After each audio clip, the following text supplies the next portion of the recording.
l'éducation, de quoi s'agit-elle? Comment définir ce concept si important dans la vie de l'homme? Est-elle définie par le fait de transmettre uniquement des connaissances? Bien sûr que non, parce que connaissance sans pratique reste connaissance. Est-elle définie donc par le fait de transmettre uniquement des compétences? Bien sûr que non, parce qu'il ne faut pas confondre l'éducation et l'instruction. Est-il défini donc par le fait de donner uniquement des informations aux apprenants? Bien sûr que non, parce que le cerveau n'est pas fait pour retenir, mais aussi pour créer. Alors, cher coach, je vous salue et bienvenue dans ce podcast. Merci beaucoup. Alors, je vous demande, c'est quoi la définition réelle de l'éducation? Merci beaucoup, mon grand coach. Je peux donner la définition de l'éducation. L'éducation en tant que telle n'est rien d'autre que la capacité d'une personne à incarner des comportements positifs, Exactement. des comportements de base. Mais cet comportement, cette éducation doit d'abord commencer toujours à la maison, Exactement. à travers d'abord des parents. Oui, oui. Des parents qui doivent en premier lieu incarner des valeurs. bases solides, des valeurs solides, c'est son enfant, et aussi à l'école. Exactement. L'école doit favoriser aussi l'éducation. L'éducation, de cette éducation dont on parle, c'est le comportement physique, le comportement moral. Pourquoi je dis le comportement moral? Parce que tout simplement, aujourd'hui, tu vas voir un élève qui sort de sa classe, rencontre un ami, commencer à bavarder ou bien commencer à s'insulter.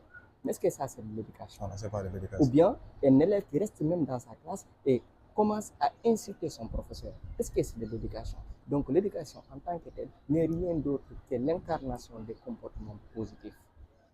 Alors, comment vous pouvez dire sur l'éducation, c'est-à-dire notre système éducatif, par rapport à la vraie l'éducation, la vraie définition de l'éducation? Parce qu'à l'école, on pense même que les gens font du n'importe quoi, parce que le fait de donner uniquement des informations, ça c'est pas de la vraie éducation. D'abord, vous devez comprendre d'abord faire la différence entre l'instruction et l'éducation. Exactement. L'école n'est pas une éducation, c'est une instruction. Instruction. Les professeurs qui vous enseignent, qui nous enseignent, et aussi il y a quelqu'un d'autre, ils ont leur propre maître. Exactement. Il y a déjà aussi des enseignants et des professeurs qui les ont enseignés, et ce qu'ils les ont enseignés, c'est ça qu'ils vont nous transmettre. Est-ce que je me fais comprendre? Oui, donc cette éducation d'abord, oui. et quand on la pose à l'école, il y aura une discorde. Mais quand on parle de l'instruction, là, on peut être d'accord que vraiment l'école, c'est une instruction. Exactement. Mais l'éducation en tant que telle, je vous ai déjà parlé dans les messages précédents, c'est l'incarnation des comportements positifs. Mais face à ce système éducatif aujourd'hui, le message qu'on peut lancer d'abord les jeunes, c'est de leur informer que la vie d'une personne n'est pas seulement d'apprendre des théories. Des théories, c'est ça. Et aussi, ce que nous, en tant que Sénégalais, nous confondons, nous croyons que tout le monde peut aller à l'université. Exactement. Nous croyons que tout le monde est obligé d'avoir le baccalauréat. Mais que non, tout le monde ne peut pas aller à l'université. Pourquoi? Pourquoi tout le monde ne peut pas aller à l'université? Parce que imagine aujourd'hui, si tout le monde, si nous tous, nous sommes allés à l'université. D'abord, nous allons à l'université pour suivre nos études. Et ces études, donc on doit suivre, ce sont des études pour devenir des fonctionnaires d'État. Exactement. Soit des enseignants, des médecins, des pilotes, des ingénieurs, tout ce qui est fonctionnaire. Tout ce qui est fonctionnaire en tant que tel. Maintenant, ces fonctionnaires sont payés par qui? Par l'État. Par l'État. Est-ce que l'État pourra-t-il subvenir aux besoins essentiels de tous les élèves qui ont entré à l'école, qui leur bac et devenir des étudiants? Non. L'État ne peut pas aider, ne peut pas gérer, ne peut subvenir tous les besoins essentiels. C'est la raison pour laquelle d'autres élèves doivent prendre d'autres voies. Ces voies dont on parle ne doivent pas suivre ce même foule, mais d'autres doivent essayer de rentrer dans des écoles professionnelles, des écoles techniques, des médecins, des écoles techniques de maçonnerie. Oui, c'est très important, de l'agriculture même. Bien sûr, mais certains jeunes, ils ont l'honte, c'est-à-dire ils ont honte de faire surtout l'agriculture. D'entreprendre. Ils pensent que, oui, exactement, ils pensent que des personnes entre guillemets civilisées, ce sont des personnes, des bureaucrates. Des bureaucrates, mais ça c'est des déracinements. On nous a endoctrinés. Bien sûr. Tous les étudiants pensent que oui, la vraie réussite, c'est être dans un bureau, être dans un bureau avec comme ça, des machines. Mais ce bureau donc que tu es assis, ce bureau donc que tu es assis, Exactement. peut-être dans 10 ans ou 5 ans, tu iras à la retraite. Et quand tu es parti à la retraite, ce n'est pas ton enfant qu'on donne cette place, Non, mais non. c'est à une autre personne. Et si tu te mets de la foutaise, on te fout dehors. Exactement. C'est raison donc. Mais imagine si tu essayes d'entreprendre par ta propre voie. Créer son propre Créer entreprise. son propre entreprise, business. comme l'a fait le grand professeur Mam Adam. Exactement. Créer son propre entreprise. Exactement. Et si tu essaies de créer ton propre entreprise, mais à ton retraite, parce que quand je dis à ton retraite, c'est jusqu'à un certain âge, donc tu ne pourras plus travailler, mais tes enfants pourront te remplacer, comme sous Exactement. forme d'héritage. Exactement. C'est la raison pour laquelle nous, en tant que jeunes, nous devrions cesser aussi à aller dans les écoles de formation. Exactement. Ces écoles de formation qui pourront nous sauver. Pourquoi je dis aussi dans les écoles de formation? Parce que tout simplement, nous, aujourd'hui, en Afrique, l'Afrique d'abord est un continent qui est sentier. Il y a des constructions. Qui est en construction. Exactement. L'Afrique. Il y a certains qui disent que l'avenir, c'est l'Afrique. Mais l'avenir, on ne doit pas penser demain. L'avenir, c'est maintenant. C'est maintenant. C'est-à-dire l'Afrique est maintenant. L'Afrique est en construction. Et en construction, bien sûr. Yeah. Maintenant, imagine l'Afrique qui est en construction. Nous tous, nous allons aller investir pour devenir des fonctionnaires Qui va construire? Qui va construire l'Afrique? Oui, parce que où se trouvent les menuisiers, où se trouvent les maçonniers, Exactement. où se trouvent les soudeurs et autres, où se trouvent les informaticiens? Je pose la question. Donc le problème, c'est l'éducation. C'est l'éducation. Oui, parce qu'il y a certains jeunes qui pensent que, comme vous le dites, l'éducation, c'est comment dire, avoir des notes, avoir des diplômes, chercher des jobs, écrire des CV. C'est ça qu'ils pensent que c'est ça l'éducation. Comme vous le dites, ça c'est l'instruction. Ça, c'est une Donc instruction. tous les élèves ou étudiants ne doivent plus confondre l'éducation et l'instruction. L'éducation, c'est juste pour avoir, comment dire, l'instruction, c'est juste pour avoir des notes, de classe supérieure, etc. Des classes supérieures. Mais on te fait croire aussi, avec ces notes, que tu es l'élève le plus intelligent ou bien non, le ça, plus c'est alors que n'acceptez pas qu'on vous fait définir par vos moyens. non, non. Même si tu as moins de 19 ou de 18 moyens d'excellence, cela ne veut pas dire que tu es l'homme le plus intelligent. Non, non, jamais d'ailleurs. Qu'est-ce que l'intelligence? Je ne vous coupe pas. Il y a un grand penseur, un grand chef religieux que je peux nommer El Hadji Malick Sy. Quand lui pose cette question, c'est quoi l'intelligence? Il dit qu'un homme intelligent, c'est quelqu'un qui travaille, c'est-à-dire un entrepreneur, et durant toute sa vie qui reste, c'est-à-dire il a beaucoup travaillé, il a beaucoup souffert, il a quelque chose à manger. Et tout ce qui reste dans sa vie, c'est comment faire pour prier Dieu. C'est-à-dire pour adorer Dieu. C'est ça l'intelligence pour moi. Donc on peut dire que les entrepreneurs sont les hommes les plus intelligents du monde. Les entrepreneurs sont les hommes les plus intelligents du monde. Parce que dans pourquoi j'ai dit les entrepreneurs sont les... Pourquoi j'affirme très bien votre opinion en disant que l'entrepreneur, ce sont les hommes les plus intelligents au monde. Parce que dans l'entrepreneuriat, nous avons là où on appelle être pragmatique. Exactement. Être pragmatique, c'est la capacité d'une personne à analyser, conceptualiser un problème existant. Imagine aujourd'hui dans la société, dans un secteur précis, j'essaie d'identifier les problèmes existants dans ce secteur et apporter des solutions face à ces problèmes.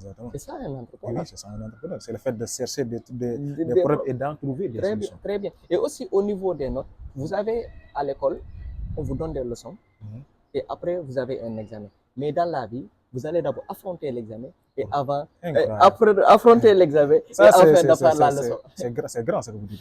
Est-ce que je fais comprendre? Oui, je comprends carrément. À l'école, oui, vous faites la leçon et après on vous examine.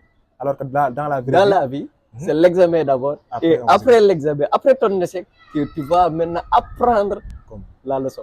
Parce que l'obstacle est le chemin. Très bien. Quand tu rencontres des difficultés, tu vas beaucoup apprendre. Donc on peut dire que la vraie éducation, c'est commence quand on quitte l'école. Bien sûr, on peut dire la vraie éducation commence quand on quitte l'école, mais d'abord la vraie éducation, c'est l'autodidacte. Oui, cette éducation que tu vas t'apprendre à toi-même. Connais-toi toi-même et tu vas connaître l'univers. Très bien. Connaissance de soi, c'est la base. Bien. Même Dieu, il nous a pas dit seulement de l'adorer. Non, il a dit avant de m'adorer, il faut essayer d'abord de me connaître. Exactement. Si vous ne me connaissez pas, comment vous allez m'adorer? Comment vous allez pouvoir m'adorer? Parce que Dieu d'abord ngay jaam yàlla il faut nga xam ko nga très bien boo xamul sa borom lan nga ko mënee jaam te ku xam sa borom di nga xam yàlla. Très bien. Donc la connaissance donc Dieu et l'homme. Très bien. Dieu a créé l'homme à son image. Très bien. Comme vous aimez tout le temps le dire que l'homme est le représentant de Dieu sur terre. Exactement. Représentant de Dieu sur terre. Je pense qu'aujourd'hui, cette situation est vraiment vague qu'on peut dire que réellement nous devrions changer le système éducatif, Changer incarner des bases de paradigme. solides, des paradigmes qui Exactement. pourra résoudre ce problème. Exactement. L'Afrique aujourd'hui, c'est très facile à le développer. C'est- Je peux dire, l'Afrique est très facile à développer. Mais c'est Exactement. parce que tout simplement, on n'a pas eu d'abord des personnes qu'on doit Engagées, valoriser, des personnes engagées. engagées qui pourront nous accompagner, hein, à mener en valeur le continent africain. Exactement. Imagine pourquoi j'ai dit la fois passée dans notre dernier précédent podcast, nous avons dit que l'entrepreneuriat est la seule solution pour sauver l'Afrique. L'Afrique, exactement. Je peux dire aujourd'hui, quand l'État, par exemple, essaie de prendre en charge 100 jeunes Sans jeune. entrepreneurs, essaie de le former, de le financer, jusqu'à fonder les propres entreprises. Et chaque jeune doit avoir au moins 10 employés. Et si c'est 100 jeunes, chaque jeune a 10 employés, au total nous aurons 1000 employés. Et cela ne pourra pas, diminuer le taux de chômage. le taux de chômage en Afrique. Et imagine si nous prenons 1000 entrepreneurs, l'État essaye d'aider, d'accompagner 1000 entrepreneurs, de les financer jusqu'à créer leurs propres entreprises. Si ces 1000 entrepreneurs, chaque entrepreneur a 10 employés, nous aurons 10 000 employés. C'est incroyable. Et cela pourra bannir Mais la solution est là. La solution est là. La solution est là. devant nous. Mais qu'est-ce qu'il nous faut réellement? Qu'est-ce qu'il nous faut réellement d'abord? D'une C'est part, de l'engagement. c'est de l'engagement d'abord. Prendre l'initiative de s'engager. L'initiative, mais aussi croire en soi. Exactement. Bon, donc La le confiance. développement personnel, c'est Revient toujours. la seule solution. Le développement personnel, il faut s'installer dans les programmes scolaires des professeurs qui vont parler de développement personnel. Surtout. Le développement personnel serait la seule voie pour libérer les jeunes endoctrinés par le système éducatif. Bien sûr, et aussi les aider aussi à réveiller leur Exactement. véritable potentiel. Exact. Parce qu'il y a des jeunes qui ont énormément de potentialité en bien eux, sûr, bien avec sûr. l'école qui les bloque. Bien sûr, par exemple, récemment, à l'année dernière, j'avais un ami qui était toujours proche, il s'appelle, le nom, à l'occurrence, Abdul Aziz Dia. Lui était un ami très proche, un frère engagé, discipliné. Non, vraiment, qui travaillait vraiment avec son travail. Il était le ministre des Affaires intérieures dans mon établissement. Eh bien, ce jeune, en premier semestre, n'a pas eu l'occasion d'avoir la main. Oui. Il était vraiment soucié, stressé. Et il est venu me voir. Et je vois son visage de colère, de triste vraiment. Et vraiment, il m'a dit qu'il a perdu. Il a raté sa vie. Il y a beaucoup de jeunes qui le pensent Il comme a ça. raté sa vie parce que tout simplement, il n'a pas eu la main.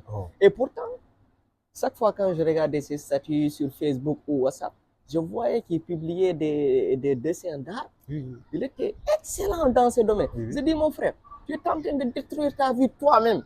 Tu es responsable de la déconstruction de ta vie. Il m'a dit pourquoi. J'ai dit, toi tu es excellent dans les domaines d'art, mais pourquoi on n'est pas postulé à l'école des beaux-arts?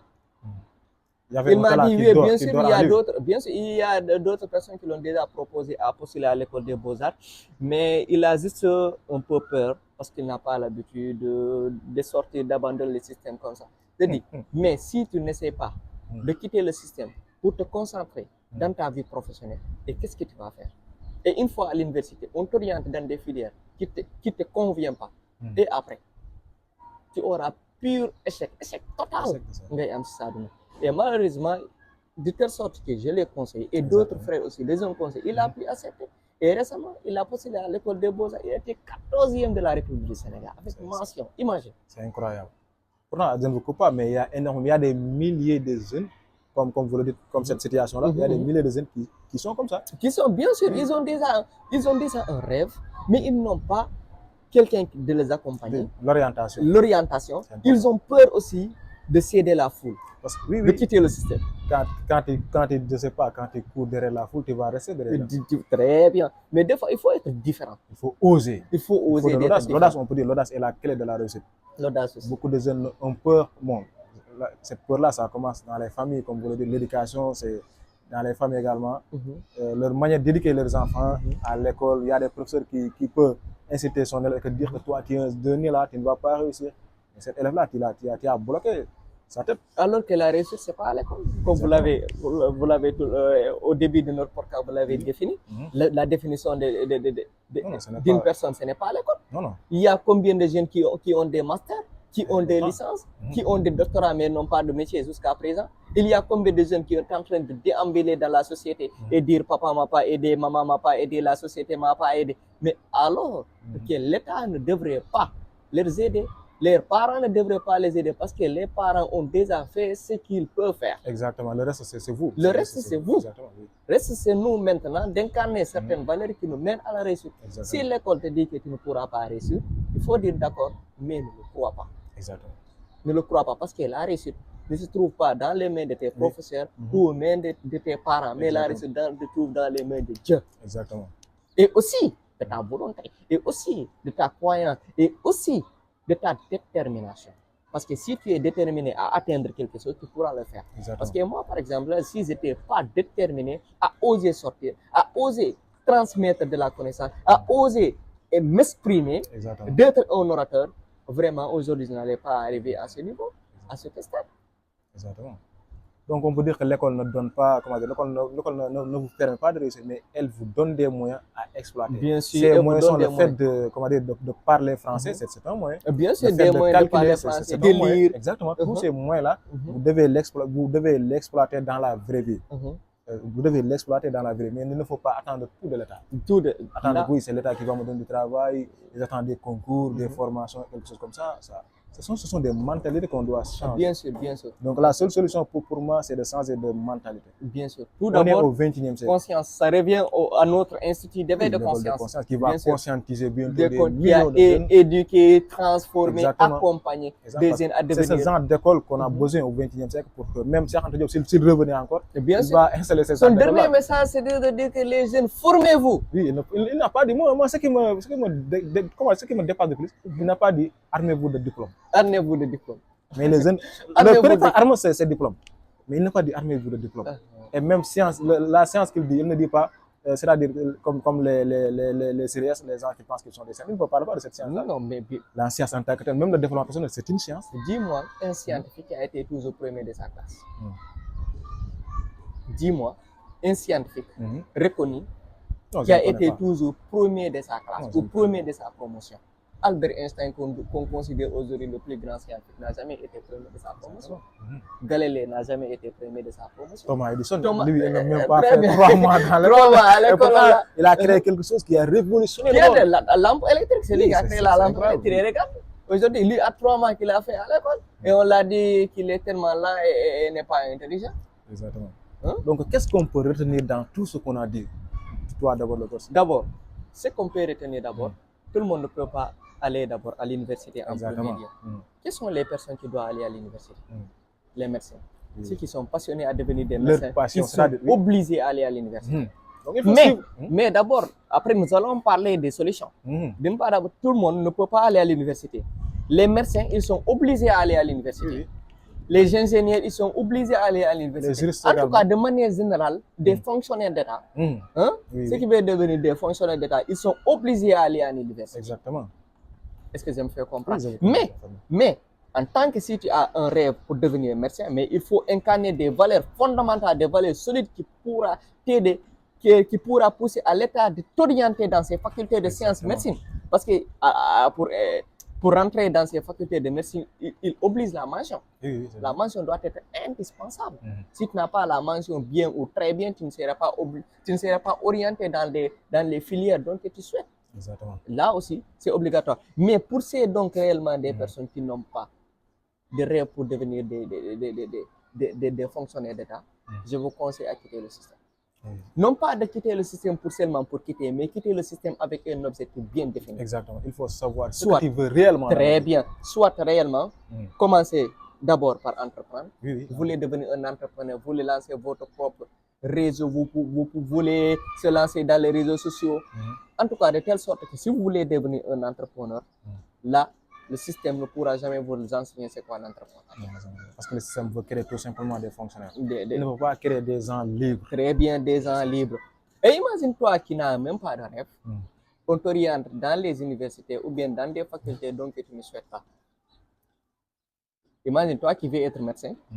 Et On ne réussit pas en dehors de sa passion. ça, au c'est- baccalauréat, tu as moins de 10. Et tu veux qu'on t'oriente en médecin. Tu vas soigner qui? Tu vas soigner encore les... Non, tu vas Il y a- encore retourner, donner des cours, Bien sûr. donner des cours. Et l'exemple, mes Oui, très oui. chers abonnés qui sont là, eux-mêmes, ils peuvent valider cela. Il y a combien de jeunes qui avaient des rêves pour devenir médecins et une fois à l'université, ils sont orientés en informatique. Il y a énormément même d'autres, par exemple, des personnes qui devraient être des journalistes ou autres, ou Et bien bien des sûr. géographes, Bien qui des sont orientés dans d'autres filières Dans d'autres qui ne filières. les convient Très même bien. pas. Pour le démontrer que réellement, nous ne sommes pas, tout le monde aussi n'est pas obligé à aller à l'université. Par exemple, moi qui est là, je n'ai pas eu mon bac. Oui, oui, Je n'ai pas eu mon bac, mais je reste ici pour former des étudiants en prise de parents en public. c'est incroyable. De primaire à terminale ou bien de terminale après avoir son doctorat, on ne vous apprend même pas comment parler. L'école ne nous apprend même pas comment parler. Comment parler. C'est que le Et ça, c'est problème, incroyable. le problème, Mais qu'est-ce que l'école veut créer? Je vous dis, l'école veut créer des robots des gens où, par exemple, toi ou bien le chef d'entreprise, il a son commande, il fait comme ça. C'est ça l'école, c'est ça qu'il veut créer. L'école Non, ne même nous ces apprend robots- pas comment gérer ses émotions, comment gagner de l'argent, hein, comment parler en public. Alors, l'homme, c'est quoi? L'homme, c'est émotion, c'est bien parler, c'est bien se comporter. Qu'est-ce que l'école veut créer en dehors? L'école ne veut pas créer des humains, pour dire vrai. L'école crée tout simplement des robots. Et que l'école n'est pas la seule voie pour réussir. L'école crée plus de chômeurs que des actifs. Alors, faisiez ce que vous aimez et aimez ce que vous faites. Je pense qu'on va capter. Je pense que c'est fini. Parce que je pense, est-ce que le micro ça commence à vous faillir? Non, ce n'est pas encore fini. Mais c'est bien, c'est bien. On a fait une vidéo très très longue. c'est riche. J'ai pas encore